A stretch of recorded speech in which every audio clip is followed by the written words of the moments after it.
So, welcome everyone. I am here with my friend Todd and my friend Chris Green, Bishop Green.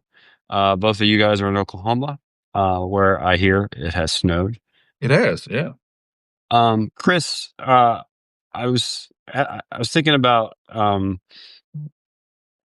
trying to have a conversation with you specifically, um, because I'm the preacher in residence for the Iowa Preachers Project. This Lilly Grant project, Yeah. and one of the people in our second cohort this year is a friend of yours, Chris Brewer. Oh, yeah, yeah, of course. Um, and our cohort this year is twice as big as our inaugural cohort, and there's a lot more ecclesial diversity among the group. And so Chris, being from an Anglican Wesleyan perspective, was asking good questions, um, and I thought it would be good to throw your voice in there, um, in terms of how we think about um, God's word, the gospel, um, the will of God, Luther's bondage of the will, all the Oh, yeah, stuff yeah. that gets wrapped up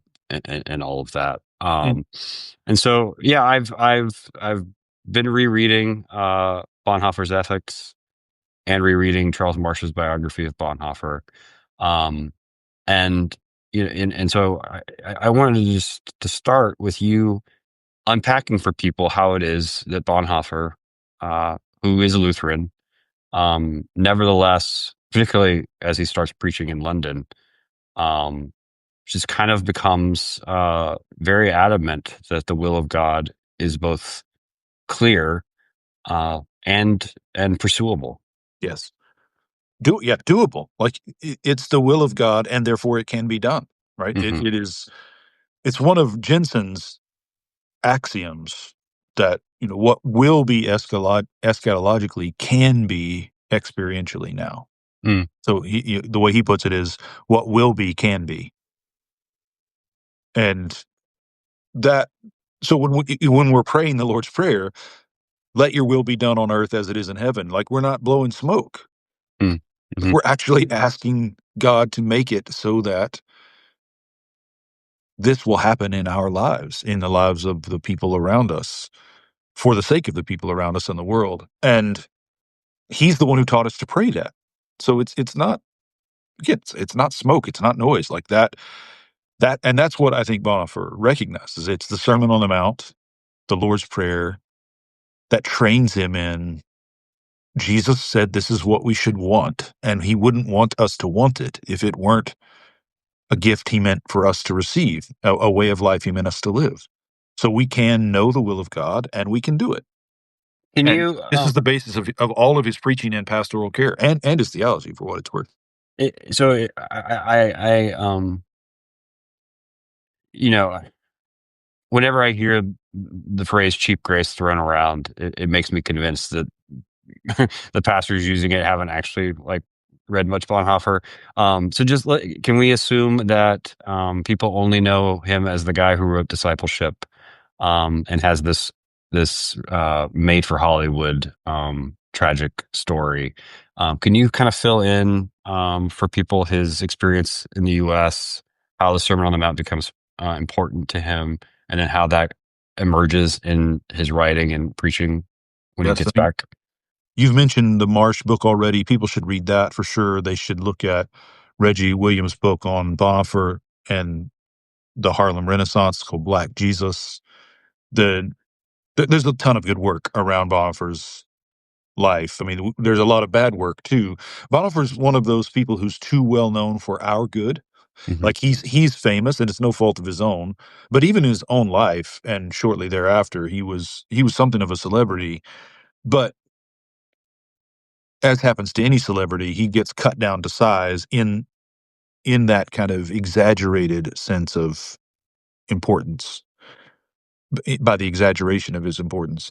And Bonhoeffer is, more than anything else, he's a pastor and a preacher, right? Hmm. I think he's a quite able theologian. I think he's underrated as a theologian by other theologians, but he is a pastor and a preacher, and a trainer of pastors and preachers.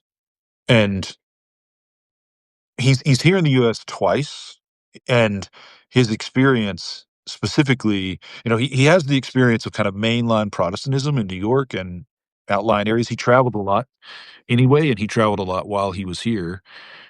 And what he found there in those kind of mainline Protestant churches was a Christianity he didn't recognize. I mean, a lot of the things we've heard said about his experience relate specifically to that kind of conventional Protestant Christianity in the early 1900s. The first, Or, yeah, late, like he writes to, I think, a friend or family there's some line about how Christians in America will preach about everything but Jesus. anything but Jesus. That's exactly right. That's exactly what he says. And this is a country that a Christianity that the Reformation did not reach. Right. So he for him, again, when he says that, though, he's thinking primarily about the prominent churches in New York and in Philadelphia, and that would have been recognizable as the go-to churches of the time. Hmm. And of course, American Christianity is far more diverse than that. Even then it was, and certainly now. And he then eventually has experiences like in the Abyssinian Baptist Church there in Harlem. He travels the American South, encounters Black Baptists and Black Pentecostals, and recognizes that there's a lot more happening than he first reckoned with. But it's specifically there in seminary at the Abyssinian Baptist Church in that season where he starts to take seriously the Sermon on the Mount as a way of life we're called to live, and obedience to the will of God as the heart of discipleship. And he will say himself, he does say himself, that discipleship on its own is a dangerous book. If you only Hmm. read that book, it's dangerous, not only because you'll misread Bonhoeffer, which is bad enough, you'll mishear the gospel, which is far worse, right? So what he's essentially saying is, do not read that book alone. Like, if you're going to read anything by me, read more than that, or you're going to have no sense of what I'm talking about. And it would be better for people not to read that book at all than to read that book only, and then to Hmm. kind of extrapolate out from those phrases like cheap grace, costly grace, or that the famous line, even in translation, he's very quotable, right? So when he says things like, when Christ calls a man, he bids him come and die, right? Like, that's preachy. It's quotable. It's memeable, but you're not going to know what he's talking about if you meme him, right? If Hmm. you isolate, or anyone else for that matter. But yeah, it's one of those books that's done a lot of damage, not through the fault of Bonhoeffer, but just it's too quotable. People can take it and make it mean whatever they want it to mean. But I think it's pretty clear once you read his story and you read what else he's writing, and there's a ton of stuff, right? I mean, there are lots of books and there are lots of sermons, letters, diary, like, I don't know how many, like, is there 14 volumes in the collected work, something like that I Fortress think it's like Press has done? 17. Oh, 17, yeah.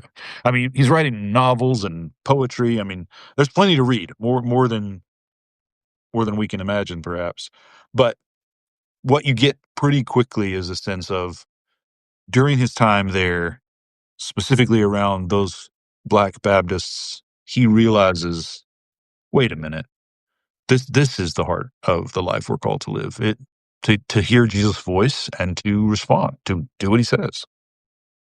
So how you're someone who does close readings of Bonhoeffer. How does it then how does that show up in the pulpit when he gets back to Europe?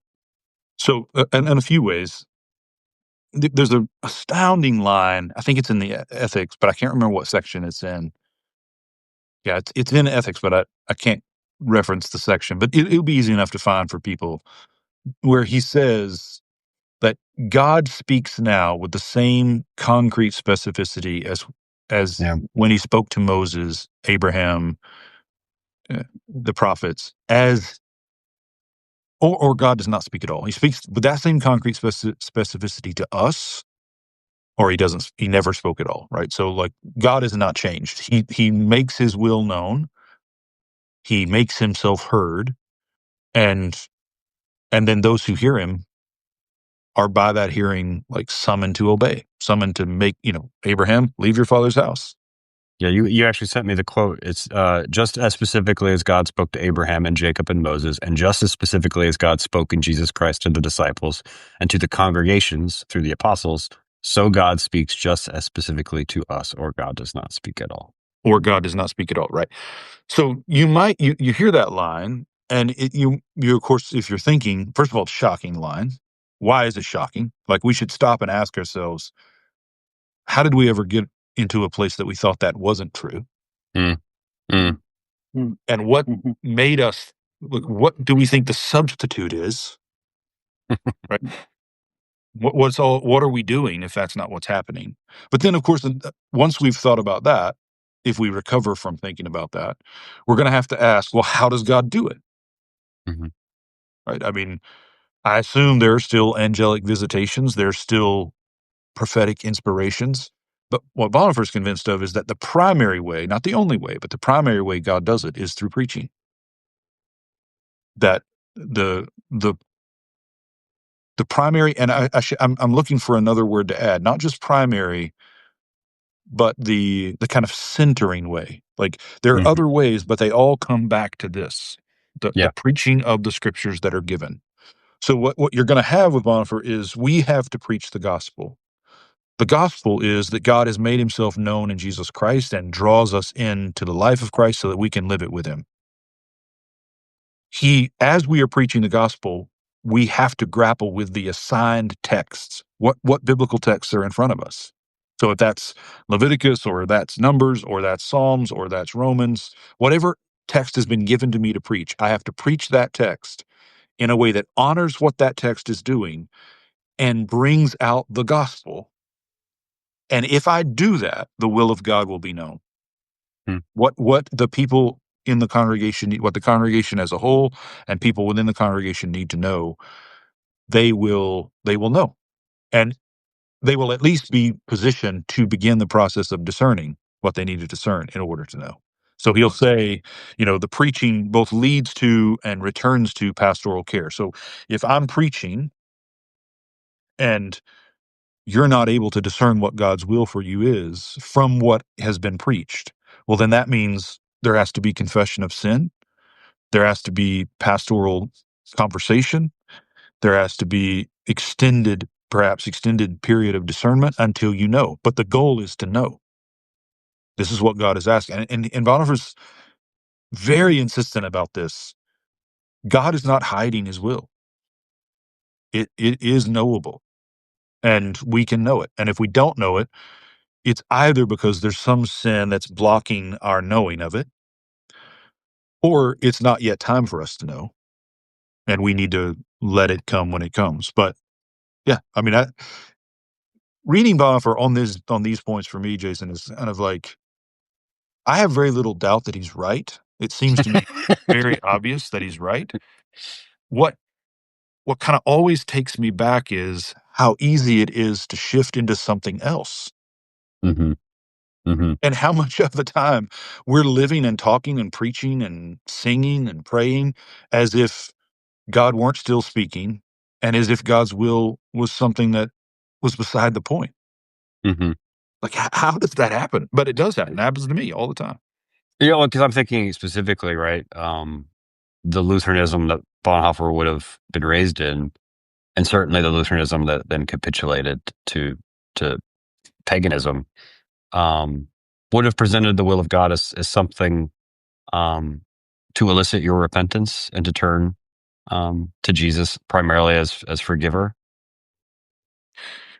Yeah, I think that's probably true. It's certainly true of what would have been popular. And by the way, not just in Germany. Like Bonhoeffer was incredibly well traveled, and he saw this in lots and lots of places. The UK, the US. While he's here in the US, he takes a trip to Mexico, Cuba. He's in Spain for an extended period. So he knows, right? He's experienced a lot, and I think that's right. But he also knows that is utterly at odds with what's actually in the Lutheran tradition. So one Mm, one of the mhm, things that and I say this every time we talk, I'm sure, but like, at the end of the day, I think the the way into the wisdom of the tradition always starts with honoring what's best about the tradition that gave you the faith. So for me, that's Mm-hmm. Pentecostalism. I still identify as a Pentecostal, not because I think out of the whole suite of Christian traditions, that's the one I like best. Dear Lord, right? Not at all. It happens to be the one, though, that God planted me in. Those are the Hmm. people that taught me the way of Jesus. And so I don't have a choice about that any more than I have a choice about who my parents were. That's given for me. So I think my way of being drawn into the heart of the church, the kind of the blood vessel where that starts for me, that will lead me to the heart, the capillaries for me are these classical holiness Pentecostals in the Bible Belt. That's where it starts for me. And if I can understand what they are really saying, then that will connect me to the people from whom they learn the faith. So the Anglicans, ultimately. And then if I really understand what they're doing, that will connect me and so on all the way back to the apostles and to Jesus. And I think that that's what we all have to do. I think that Bonhoeffer and Jensen are two Lutherans, that I read all the time. They did that. Hmm. So their Lutheranism was not conventional in their time and ran at odds, not with Lutheranism per se, but with what most Lutherans thought Lutheranism is. And and that's the way in which they found the faith. And that's why they're not just Lutheran theologians, right? When you think of Bonhoeffer or Jensen, they're Yep. not just giving you some version of Lutheranism. Like they're doing a theology that's for the whole church. But it's precisely because Yeah. they They were were. Lutheran enough to know better than to trust what presented as Lutheranism around them. Yeah. Mm. Yeah. That's both of them were intentionally ecumenical in their work. Yep. Yep. Todd, I'm wondering, you're uncharacteristically quiet so far, Todd. I'm wondering what's rattling around in that aged mind of yours. Well, it is aged. Um, I haven't read near as much Bonhoeffer as either of you, but I was struck by the conversation about um, Bonhoeffer's emphasis on um, knowing the will of God, and thought back to growing up as a Baptist, young Baptist boy, and the debates about how to discern the will of God, and then after at least a couple of decades, pastoral ministry, now more than that, but somewhere along the way, I, um, I guess it's okay to say, I grew a bit frustrated when it appears that there are, so let's say, Sermon on the Mount, there are some clear what's the will of God answers. And so you'd have a conversation with someone, and, they would say, "Well, I need to pray about that." Now, I understand that line, but if you're praying for clarity about what the will of God is, that's clear. That's right. So, This is a really so, good point. so, Yeah, so I it don't, yeah, because yeah. so then it becomes sort of a pious Jesus juke to actually avoid what's clear, and that happened that began to happen, and so when you kind of put it that way, then it is just a shade startling to the hearer that why are we making what seems very clear difficult to hear? So, to Chris's point, and I hadn't ever really kind of thought about it in that manner, but there is a sin that needs to be confessed there. There is something in the way Absolutely. when what is very clear is used as well, I'm just not sure. And wait, I mean, like you may have some question about whether or not you want to do it, Hmm. but the issue is not about the clarity of what the will of God is. That's right. Well, and yeah, two things to add there, and make sure I'm going to ask you guys to hold me accountable to come back to this little book, Jensen's Lutheran Slogans. Don't let me forget to do that. But I I've got don't it. want to miss this point that Todd has brought up here. So what's really really yes, it's a perfect little gem of a book. I I think what's so right about Bonhoeffer, and in my judgment, this could only come from the fact that he practiced what he preached. He was living this life. Yep. Because there's a kind of clarity that I think only comes when you're obedient. In the Gospel of John, we're told, the truth will set you free line. What Jesus actually says is do the truth, and the truth will set you free. Not knowing the truth, doing the truth will set you free. So you can't. There is no knowing it apart from the doing of it for John. And I think that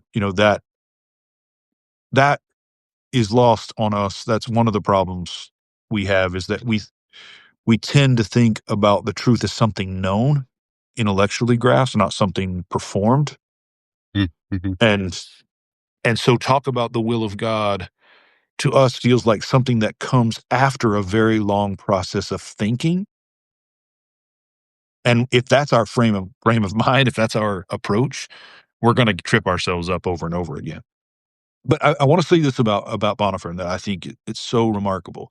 When he says it's clear, he's not talking about generalities. He draws this right out of Luther, who was in his sermons would often talk about the difference between the general and the specific in one way or another, right? And this is why Bonhoeffer will say God hates abstractions. Yeah. Right? God does not work in generalities and abstractions.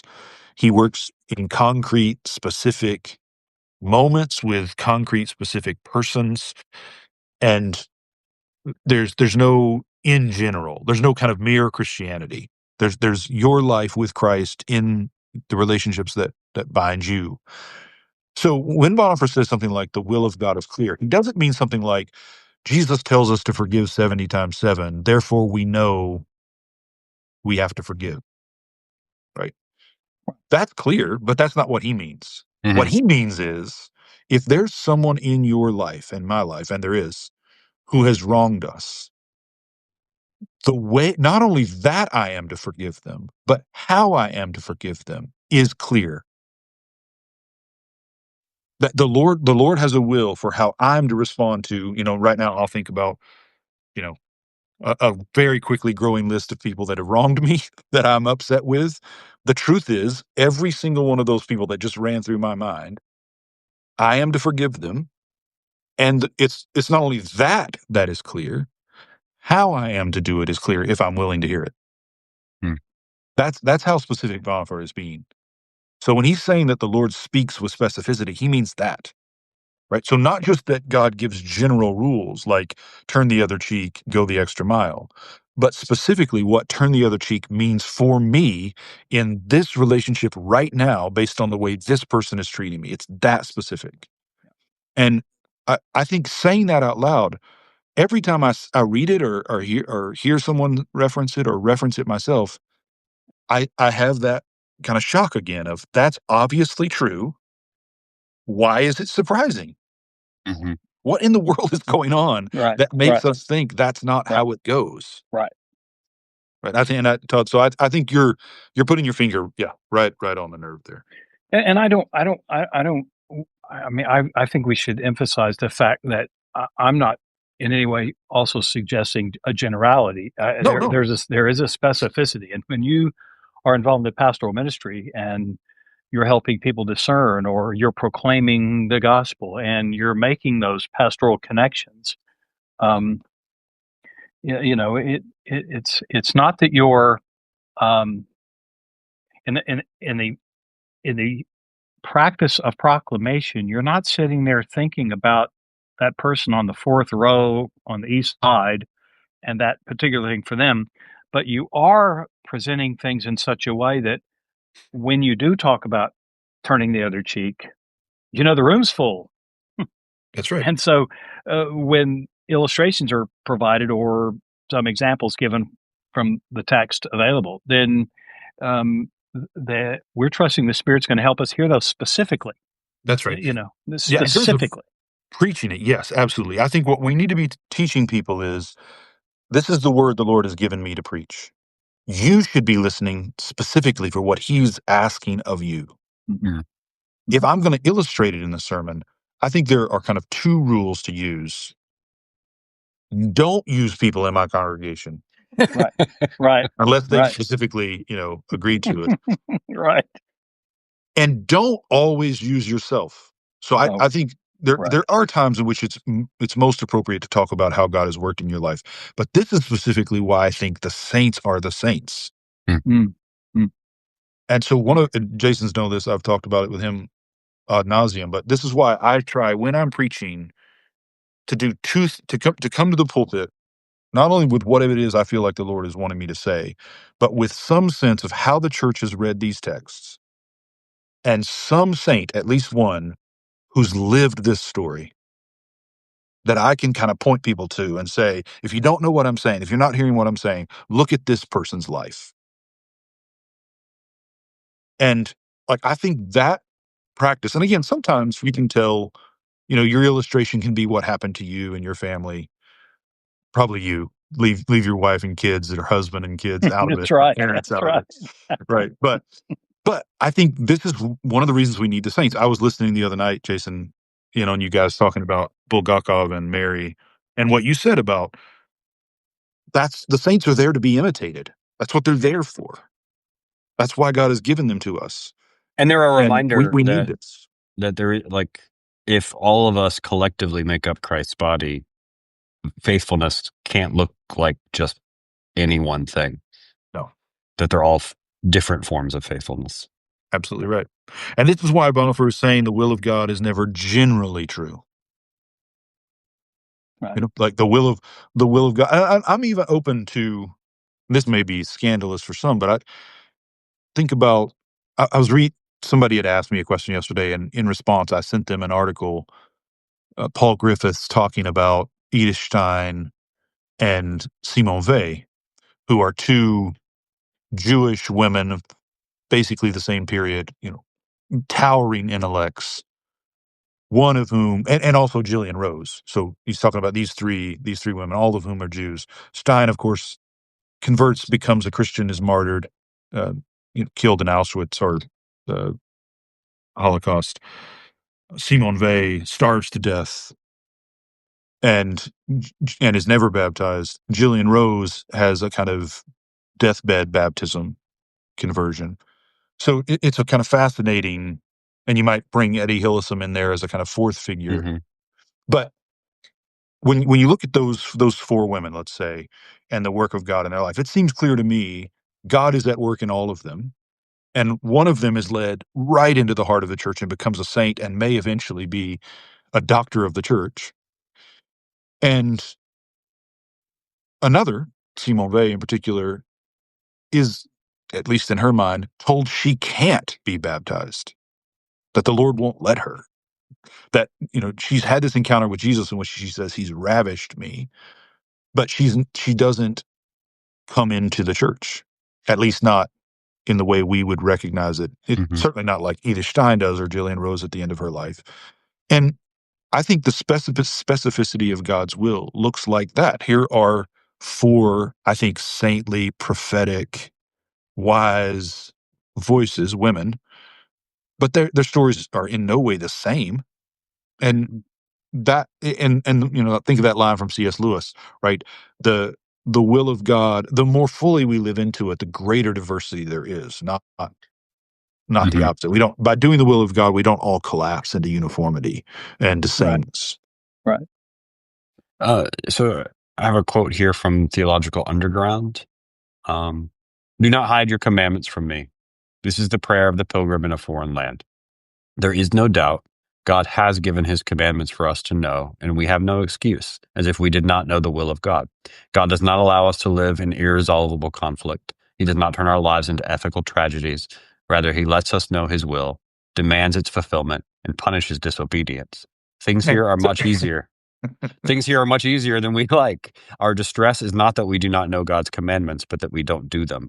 And that as a result of such disobedience, we are gradually unable to recognize them. It is said here not that God hides his commandments, but God is beseeched for the grace not to hide his commandments. It is within God's freedom and wisdom to deny us the grace of his commandment. Then, however, there is for us not resignation, but far more urgent and persistent prayer. Do not hide your commandments from me. Mm. Talk a Yeah, little and bit. for those who don't know, sorry, I know you got a question here, but for those who don't know, like you're reading from his meditation on Psalm 119, which Mhm. he believed was the most important thing he ever did. That's how he spoke of it. That the most important thing he ever wrote was this meditation on Psalm 119. Mm. And the I think he's likely right, at least in terms of where does what it was that he knew thanks to God. What was it? Where is it that it comes clearest? He's probably right that it's in that meditation on Psalm 119, Hmm. and you can get it in that Theological Underground volume. Um, so help. So I'm thinking about Chris Brewer again, Mhm. who, you know, like this onslaught of like law gospel talk just hit him like a wave, and Yeah, talk about how we talk about holiness and sanctification, obedience, God's commands, in a way that is still promissory and not just exhortation. good, good. Can I? Well, you got since it's the afternoon, I think we can probably do this. I want to be a little bit snarky, sarcastic here for just a second. Like, I think that where a lot of our trouble comes from is that, I'll keep my focus on law and gospel, for instance. We trade in kind of pop versions of that, Mm, mhm, and we need we like I'm trying to be a little careful, but I don't think as a preacher, I don't actually have the right to throw around paradigms like that if I haven't spent years of understanding them. mm, And mm, it is incredibly dangerous to take my first impression of a paradigm like Lutheran law gospel because I read it off somebody's blog or heard it on TikTok and then preach with it. And that that does incredible damage to people. That incalculable damage. At the end of the day, I don't hold to the Lutheran law gospel distinction. I don't think it's a paradigm that the church needs to learn. But if you're going to use it, then go and learn it. Spend mm, 10 years of your life reading Lutheran scholastics until you understand what they meant by it, right?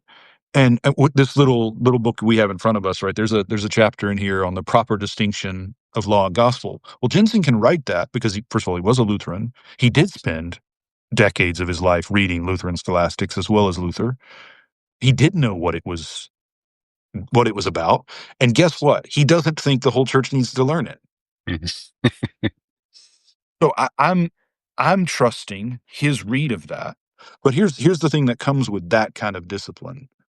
He knows what he's talking about when he talks about it. Right. Whereas if you're just trading in some kind, again, somebody's TED talk, like you don't even know what it means. And so for a lot of people, I think law and gospel means the difference between condemnation and consolation, or between the obedience and the mercy for those who are disobedient. But that's a distortion not only of the way God calls us, that's a distortion of the law and gospel paradigm. Like mhm. that's not at all what Lutheran tradition is actually calling for. And so I'll read just a bit from this. Um, that law and gospel must be distinguished is a corollary of justification by faith apart from works. For the gospel creates faith, and law mandates works, so that if works are one thing and faith another, so are law and gospel. Indeed, the two slogans have been, for the most part, interchangeable: law, gospel, faith, works. We could repeat here the list of uses and abuses from the first two chapters with only slight modifications of terminology, right? So he's saying we've got these distinctions for a reason: faith, works, law, gospel, but we don't really understand how they work. And he's talking by we here, he means Lutherans. Nevertheless, the mandate to distinguish between law and gospel differs in some ways, right? And then he's going to spell this out. Luther sometimes went through scripture labeling passage as one or the other to locate their function in the life of faith, that this is law and not gospel, therefore. And in his sermons, one can sometimes track transitions from one to the other. This methodological use of the slogan is surely beneficial. Preachers should indeed often pause during the preparation of a sermon and ask themselves, have I in fact presented God's law in all its stringency and the story of Christ as gospel as the unmitigated promise of God's victory over my hearers' alienation from him? Have I rhetorically managed the transition or transitions between them without blurring the one or the other? And exegetes might well regard it as a chief goal of their work to inquire into the intended impact on readers' lives of the text before them, what it demands or what it promises. But the routine can also be followed in a very wooden fashion, and then he'll talk about how you don't want to do that, right? You don't want to overuse the paradigm so that somehow the paradigm becomes the point. Mhm. What people should read this book and read that chapter, but this is what it distills to. We do need to know that there is a way of talking about the will of God that is law, meaning it's heard not as freeing promise, but as condemnatory demand. There is a way of talking about. Now, where this gets tricky is once you have that distinction of law gospel and you're dealing with it in kind of, you know, cheap ways, you end up thinking law gospel maps onto Old Testament, New Yeah. Testament, Yeah. Israel and the church. So then, On yeah. And then Jesus becomes the one who rescues us from the burden of being Christian. And at the end of the day, if you take exactly right, if you take that approach, if that's how you handle it, you end up with a Jesus who's saving us from the Jews and saving us from the will of God, and ultimately, as you said, making it so that we don't have to be Christian to get the benefits. And like that's clearly a distortion. But the distortion started all the way back here when we started throwing these terms around as if we knew what they meant. I think Jensen is right. It is possible for me to preach to people in such a way that I'm actually just burdening them. I'm not directing them toward the freedom of the Spirit. I'm not directing them toward the liberty that Christ offers us, not toward promise, right? But and one of the ways that Jensen will formulate this, and he does think this is for the whole church, is that there's a difference between talking about the gospel in if then sentences Hmm. and talking about the gospel in because therefore sentences, right? And that the because therefore sentences are the deeper ones.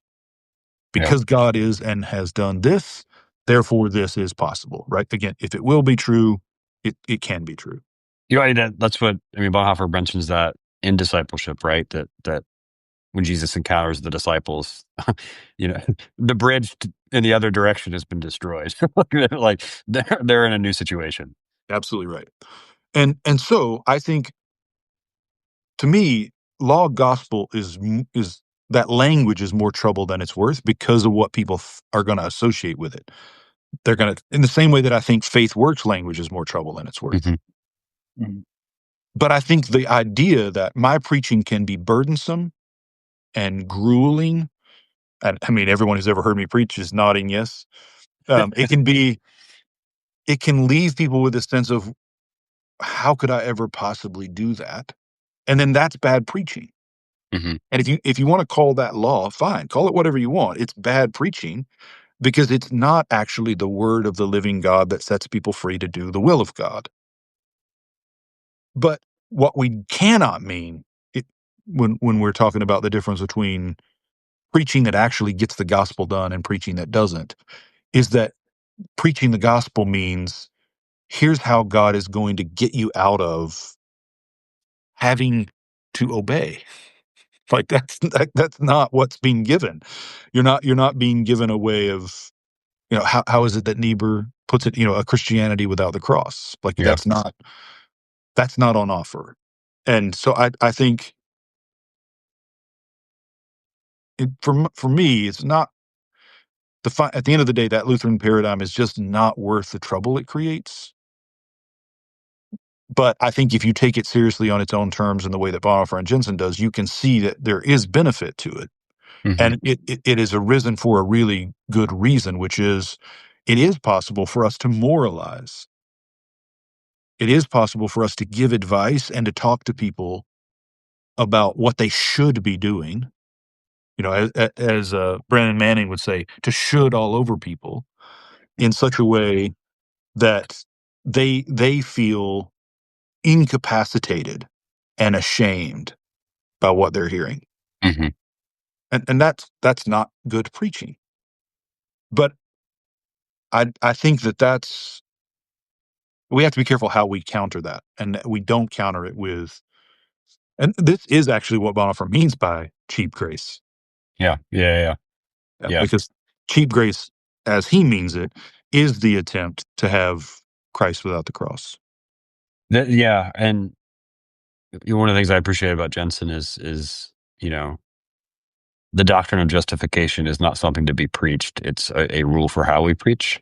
Yes, yes, That it's a way of securing that God is the main character in this story that you're being drawn into. yes. Yeah, I think it's another tragedy is that and here's another rant incoming. When we stopped teaching people theology, we started teaching them ministry practices. We tried to be practical. And what we did in the process is kill the spirit of our preaching. The last thing a sermon should be is practical. Like, dear God in heaven, that's the last thing it needs to be.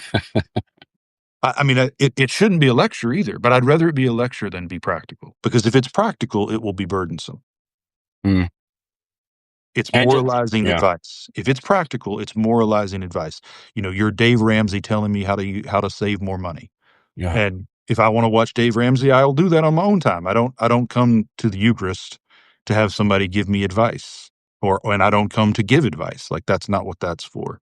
And I'm ranty today. Sorry about that. No, I was going to intrude a minute ago that it seems like, you know, more and more we are comfortable with finding Christ in the Old Testament in typological ways that um, foreshadow the crucifixion. But I don't see as many people taking the next step that well, no, like Jesus is the one who gives the law to Moses. That's right. This is powerful. Jensen says, the one the one in God whose finger engraved in stone. We know the one in God whose finger engraved the stone because we know the one who has the hand. Like the voice that spoke to Moses, we would recognize it, or at least Mary would have recognized it. It's Jesus is the one doing this. Like the Ten Commandments are His word, absolutely every bit as directly as the Sermon on the Mount is. And if my preaching and catechesis and pastoral care and direction, and if I'm not talking and living like that, then I have no idea what I'm talking about. Hmm. Hmm. Todd, Yeah. Baylor wants to know: do you think that God's will is clear? The Bonhoeffer's point there. How can it be abused and weaponized? Like, how can it, or is it? It clearly is. Write your check. Hmm. If you want to be, God's will is clear. The church has decided this is what we're going to do. So, I need a plane. Write your check. It can be weaponized pastorally by me telling a parishioner what I think they ought to do, because it's become clear to me, so it should be clear to you, and so it can be very abusive in that regard. So yeah, I think it can be. I think it can be abused and weaponized. Yeah. So, Chris, help. I'm sure I immediately thought of it, so I'm sure there's going to be other people who think of such things. I saw on social media earlier today, I think David Fitch shared a picture um, of an incomplete nativity scene out in front of a church, where it just had like a card saying that the Holy Family had been taken by ice, something like that. And so how do you, and like, how do you recommend that pastors, preachers, and just and Christians um, think about these instances where we could say the will of God on this particular subject is clear. Um, but then how do we proclaim that, discern it for ourselves in a way that doesn't perpetuate cultural antagonisms? Yeah. Yeah. So great question, and lots and lots and lots of thoughts here. And whatever I say won't be enough. There's always a lot more nuance that needs to be added. Because and I just want to say, like, too, part of the problem with Bonhoeffer existing as like a pop figure in people's heads is if you just read his sermons, you wouldn't necessarily extrapolate his biography That's right. from those sermons. And I think that Same with Karl Barth. I think that's a good thing, though. And there, a kind of number that no man can number of threads I want to try to thread together here. But one of the threads is this is the difference between the clergy and the laity that we need to recover, which is we need fewer pastors popping off about cultural issues and more laypersons speaking up. Mm. Mm. Because the pastor's responsibility is for the congregation and for the tradition. The individual Christian has more freedom than that. They don't have to worry about holding a congregation together and remaining faithful to the whole tradition at once. They don't have to worry about that. That's not their job. So And another way of putting that too is it's I can't. It's my job to proclaim this text, um, in a way that's clear to you, Chris, the layperson. I shouldn't short circuit your calling to discern God's will for you. absolutely right. And God's will for you to speak to other people, right? So, like, again, there's a number no man can number here, but just one of the threads is if, as a pastor, I stick with what I'm called to do, preaching this text to the whole congregation, living with them and serving them in such a way that they can hold together and hold together around the table in prayer, then individuals within the community have more room to do what they can do. So they can weigh in on things in a way I'm not going to weigh in on them. So at least I'm not going to be able to weigh on them as a pastor in the pulpit. So if I go online, so here's another thread to introduce. I don't know if it's possible to be a pastor and be on social media and share on social media your personal opinions without that undermining what you're trying to say as the voice of the church when you preach. Yeah, I'm gonna hit the heart button right here several times. So, for example, I have very strong opinions about. Well, let me back up and give you an example of like David Bentley Hart, who's such a lightning rod figure. Like part of the gift of Hart is that he's not a priest, he's not a bishop, he's not a pastor. He's a public intellectual, a theologian, and a philosopher who's stirring the pot. Hauerwas is very similar to this. He's a professor. He's a theologian and a professor, a philosopher, a public intellectual. But Rowan Williams is a bishop, first of all. He's also a philosopher and a theologian, but he's a bishop. And so he talks differently. Mhm. And of course, there's a lot of resonance there. I mean, they of course know each other and care for each other, respect each other, but not doing the same work. And I think that Hauerwas and Hart doing what they do actually eases the burden for Rowan to do what he does and vice versa, right? So we need that. But here's the thing. Rowan doesn't have, an Instagram account where he's telling you what he thinks about immigration. Yeah, And I think that's, given his responsibility, I think that's wise. Because I think I'm sure if you set him down and asked him, what do you think the United States should do with their immigration policy and policing? He has ideas. And they're probably better than your ideas or mine. Like, I assume that. But that's not his function as a bishop. Now, his function as a bishop is to say, as the church, we are responsible for these people God brings into our lives. Mhm.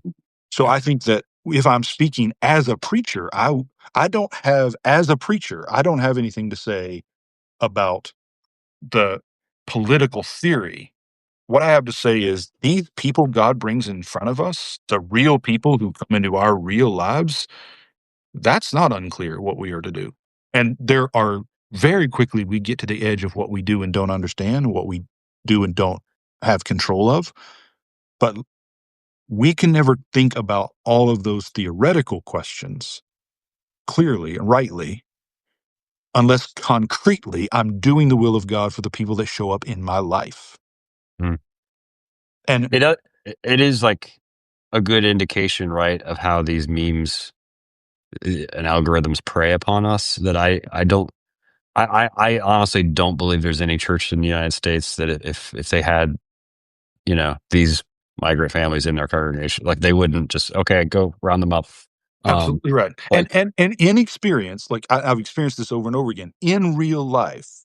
Some of the people that are most conservative politically and are quickest. I mean, I'm thinking of two people right now that are. I mean, they're more conservative than they should be. Let's put it like that. But I could tell you story after story of seeing them respond. I'm thinking, of uh, I don't want to give anything away because they might see this sometime. But the I have more than two conservative friends though, so it's not like it's easy for you live in Oklahoma. people. I live in Oklahoma, exactly, and then I work in Florida. But the point is, like, I've seen these people whose politics I think are shambles love the people God puts in front of them Yeah. well over and over and over again. So, And I've seen people who I think politically they're taking the right posture, but I don't see them responding with that kind of kindness to the real people who are in front of them. And this is where I think this is the third thread. This is where I think social media is it's a cancer on our moral awareness and moral imagination because our response to those ideas and those stories or those kind of impressions, it stirs up in us moral indignation, which is essential I mean, holy anger is essential to faithfulness. But when that is constantly being provoked by things I don't really understand, by people I don't really know, mhm. it starts to deaden. So I'm going to connect this to like a pornography addiction or to any other kind of addiction. Like one of the things that's worse about that kind of abuse is that it deadens your humanity. Yeah. It makes it so that you're less capable of loving as you should love, right? And there's nothing more deadening to the soul than manufactured anger that's not concretely rooted Yeah. in life that I can actually respond to. And in the same way that pornography is false intimacy, like, I think online political dialogue is empty righteousness. Yeah, that's right. It's and what's well. Let me give a concrete example. It's how I want to try to live with it. I'll give us two examples. One, which was probably a mistake on my part, and the other that shows that I hope I've learned from it. So years ago, I had this experience. I was sitting at home. It was the story when you probably all remember this when ISIS was invading, was killing all the Christians in Iraq, not just Hmm. Christians, but also them. And these Yazidi women had fled to the mountains, and they were throwing their babies off the mountains and throwing themselves, in some cases, off the mountains to keep from being captured by ISIS. And they there's a report about that, and I'm sitting in my living room, I'm watching it, and something happens, and I have to pause the TV. And I get up and walk away, and it's paused. I come back in. When I come back in, I had paused kind of accidentally on this photograph of a group of ISIS soldiers. And my eyes just fell on this boy. I mean, and he was a boy. I mean, he couldn't have been more than 13, 12, 13, who's in this group of terrorists. And what hits me now, even all these years later, is this sense of like compassion, but also kind of sickening anger at what in the world is happening that this boy is being co-opted into this kind of horror, this kind of Mhm. terror, right? Well, so I preached that Sunday or Sunday not long after that, and I shared that in the sermon. And this man came up to me afterwards, furiously angry. And he had jumped to the conclusion that politically I wasn't as opposed to terrorism as I should be, and I wasn't for America. I mean, he got a lot out of my sharing of the story. Um, and at the time, I was pretty defensive. No, I don't know if defensive is right. I mean, I put him in his place, as we say. But years later, much more recently, in fact, just a few months ago, there was a story, also on the news, about a grandmother who was deported. She's back to India.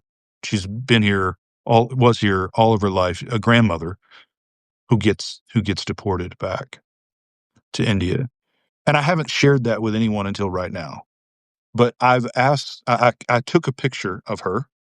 It's on my phone, and every time I see that picture, I pray for her. And now much more. I don't even know her name. I don't want to know her name. Like I want to. I mean, I do eventually, but like the way that I have received it is rather than getting angry about that story and posting about it, I'm going to take this woman and she's one of my sisters, one of my mothers and grandmothers. I'm going to pray for her every time I see her picture. And now, much more often than seeing it, I'm thinking of her and praying for her. Right. Mm. I think that that's a little bit of me learning how to respond to all of these inputs. Mhm. Mhm. Right. So for my clergy, and if any of them hear this, I want to remind them of it. Like, I think there is a place for righteous indignation in our preaching, but it better be filtered and filtered and filtered and filtered through prayer. Mm. And it cannot be, especially if we're young, and all of us are, it can't be knee jerk. Mhm. Right. But if you're not a pastor, there's more room. You can be more spontaneous in Mhm. those kinds of I groups. mean, that's really good. That like Yeah. if your pastor doesn't preach about X next Sunday, like, well, I mean, what you're saying is there's not enough days in the week to pray on that in order to preach well on it. I have too many tears to shed over that person, over what's happened, not over that thing or that issue, over these people Right. to rush. Like that's not, but again, there may be, so again, if you're a public intellectual, you're a poet, you're an artist, you're a celebrity of some kind, that's a different set of responsibilities. I'm only talking right now about people who feel called to Yeah. pastor, who've been entrusted with that, right? So I think that there there are others who have the rules are slightly different for them because they're in a different place. They're doing different work. So I'm not saying this for every Christian everywhere, obviously. And again, some pastors, because of where they pastor and their congregation and their calling, they have more room, either because they're more mature or because they've lived through more. If someone like Eugene Peterson in the golden years of his life, if he wants to get up and talk about some quote unquote issue, Mhm. he's earned that right. Now, he's also one of those who's least likely to do it in any ranty, off the cuff way. Yeah. But I think we have to leave room for, individual differences. Again, there needs to be a lot of nuancing here. But in general, if you're called to be a pastor, you're called to mostly to keep your mouth shut and pray. It's like that's and mostly what you're called to do. and I think to bring it back to Bonhoeffer, one of the things you're pointing to is I was just rereading some of Bonhoeffer's Advent sermons from London, and one of them, he says, like, our problem is we don't want it to be true that God is present to us in the world. um, and and what you're describing, Chris, your act of praying for this individual woman, um, well, that doesn't make any sense at all unless God is present in the world, working His will in ways that we can't see. That's right. To just go one person at a time is irresponsible. If we're alone in the universe. Yeah, and like part of and I think what inspired me was years ago reading Origin. Celsus makes this critique of the Christians that they're not patriotic because they don't join in the fights. Mm-hmm. And Origen's like, oh no, we do far more for the victory of our peoples by prayer than could ever be done with a sword. And either we believe that or we don't. Right. Like Right. either or we don't. Right. That. Either we think there is a living God and a company of heaven of saints and angels and a church that absolutely is forming what's real for people, or we don't. Mm-hmm. And if you don't, then yeah, you're gonna have to get violent. Wow. It's good. Well, what didn't I ask you, Chris, that you wanted to talk about? Oh, I don't know.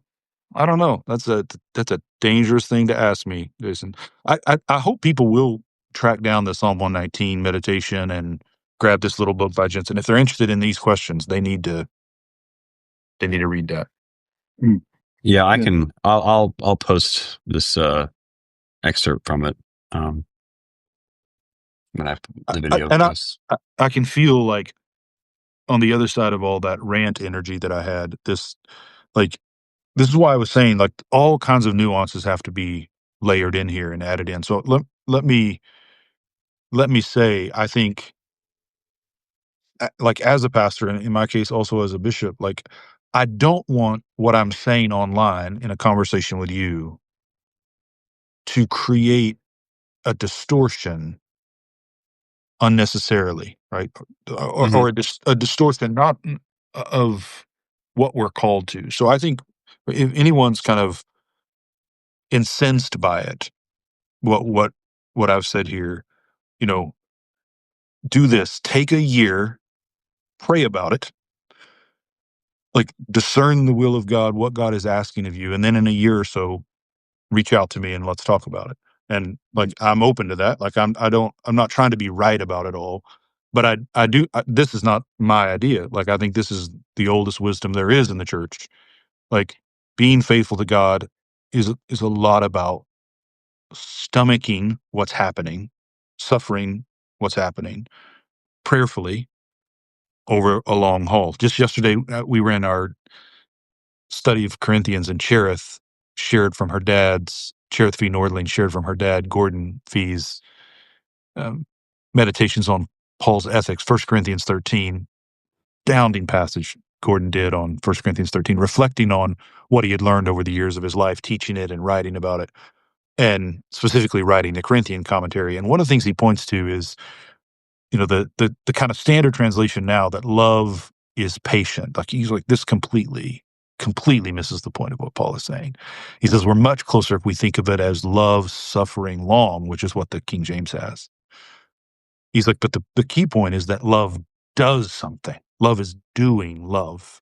Mm-hmm. And what it's doing first is it's enduring, it's suffering long. And out of that comes everything else, right? Out of that comes the kindness. And then, the not keeping of records of wrongs and so on down. That's a much better wedding sermon. Yes, it is. So the main thing I want people to hear me saying is on all of this front, of course, we do need to be involved. We do need to care. It does matter that we vote and that we are engaged. This is not some kind of sectarian, Benedict option that I'm calling for, or being so heavenly minded we're no earthly good, right? This is one of the things that's astonishing about Jesus. No one ever thought he was heavenly minded. That was not, I mean, he got himself killed, and you don't get killed if you're heavenly minded, right? Mm-hmm. So I'm not at all calling for some kind of piety. I'm saying if we really care about these people and what's being done to them, and now I'm talking specifically about immigration and all of that, if we really care about those people, then that looks like long-suffering, prayerful cooperation with God, and letting him show us concretely how to respond specifically to the people around us so that difference can be made, and trust him through prayer with those larger shifts that need to be made in the world and in policy and in who gets elected, the kings that get raised up and get taken down. All of that matters, but it's not under my control. What is under my control is how I let my heart respond to what I hear and what I let my mouth say. yeah, I've thought about, like, um, what does it say about the church that so many Christians don't care? Like, and Yes. Yes. like, what have we not been teaching people about the nature of baptism and who their baptism joins them to, Yes. um, as fellow members of the body of Christ. Yeah.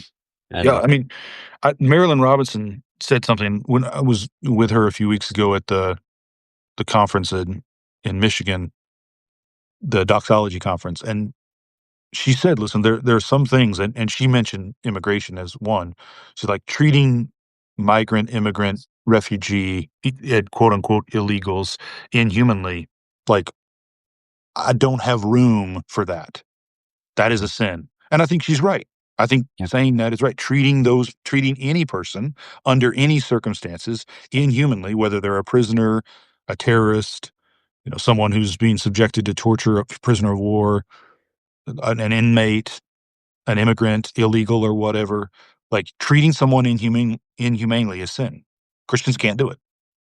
Now we can disagree about what the most humane response is in any given situation. Obviously, I'm not going to answer those questions. I can't answer them all. But what it has to start with is this flesh and blood person in front of me. Do I recognize that this is Jesus? and that's right. That's the loop to get to like gospel and not just Yes. purgatory. Yes. That's right. And yeah, exactly. Not so right. Even righteous indignation doesn't bring about the kingdom of God. We have to feel it, but it itself isn't going to do. It isn't going to liberate. Right. I do think we desperate. In fact, I think we need more righteous indignation, and this is precisely why I'm opposed to online raging. Not because I'm afraid of anger, not because I don't think anger is good. We desperately need holy anger. We will never get to holy anger if I'm venting. Like, you can't get there from here. Mhm. That's good. And you know, uh, reading Bonhoeffer again, as I said, like the the frequency with which joy comes up, right? He's a theologian of joy. That, That's like, exactly right. I mean, he's preaching and living at a time where like you could expect him to be just completely animated by righteous anger, but he wasn't. That's right. And that's exactly right. And I think that's why, again, we need, and not that Bonhoeffer's a saint, but we need saints and people like the saints to show us this is what it looks like. This is what it looks like. And out of control raging, mouthing off online is just, that ain't it. Like, that's just not it. Especially if you're a pastor. Like, that's just not it. So, as a bishop, not to name, you know, I don't want you to throw anyone under the bus, but do you find yourself having to check in with the clergy under your care and be like, hey, you might want to tamp that down a little bit? Not much, too much. I mean, Okay. I think I'm really lucky. I'm the luckiest bishop in the world, honestly, or one of the top 10. I've got a really good group, but there have been some of that, but not much. But I mean, I I I think part of the reason it's not there is the bishops before me and around me set set that precedent, you know, which is part of the reason I'm in that role. I wouldn't be in that role if it weren't for them and weren't for that culture being set. Yeah, I do see bishops in my own denomination piping off on social media and like you just sound like my mom right now. It's there's something And, about the office that should be different. I'm beating a dead horse, and my phone's probably going to die. I'm not getting raptured if I'd suddenly disappear, or struck dead, which is more likely. But um, again, sometimes more power to your mom. Like, I think they're like, for me, the line between those who have been, put in a collar. My son calls this my leash. He called it this when he was little kid, and I love it. Like, to be ordained means that I don't get to lead with what I think. Mm, yeah, I don't get. I lost yeah, that. Like, when that stole went around me, I lost the right to say whatever I think about anything. I have those thoughts, that's really good. but that's not what God has asked me to do. I have a burden that, my mouth is shut on some things, at least in terms of what I can say publicly. And that my mouth can only open in prayer then and in counsel. And if we could recover that, then other people like your mom sound off. If you like, if you're like, I don't have a problem with there being people like Hauerwas or David. Like, we need more of those people who are willing to say hard things and confront people. But 20 and 30 and 40-year-old pastors doing it online is not the way to get there. Mm-hmm. Like, that's what I'm pushing back against. Yeah, that's good. That's good. Probably not even 60-year-olds. Well, I'm going to leave that for somebody else to say. But I mean, like, those of us who are under 50, and pastors, we need to be practicing an entirely different discipline. Well, Chris, before your phone dies, I want to thank you for recommending Task to me. I want to thank you for your time here. We saw Rental Family on Thanksgiving, and it was really good. Haven't seen it yet, but I will. And surprisingly theological. I wasn't expecting that. Ken Tanner says the new Knives Out is incredible, so I want to see that. He is like an evangelist for that movie. Yes, he is. I love that, man. And I love you all. Thank you. This was fun. Yeah. Thank you, Chris. Likewise. Talk to you soon.